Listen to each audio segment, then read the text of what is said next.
this is our scraper conveyor. Large angle scraper conveyor.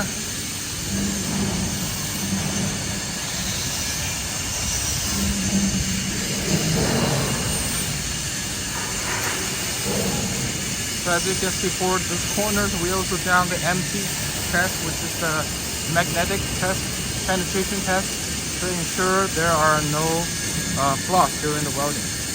So you can check all these details are being welded, and then the elevations are 3.5 meters high. So it is used to convey fertilizers.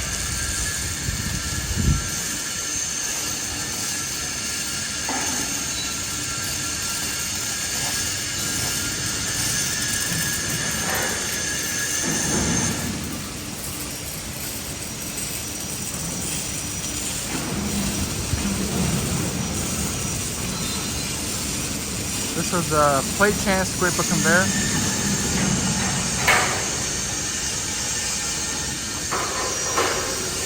Yep.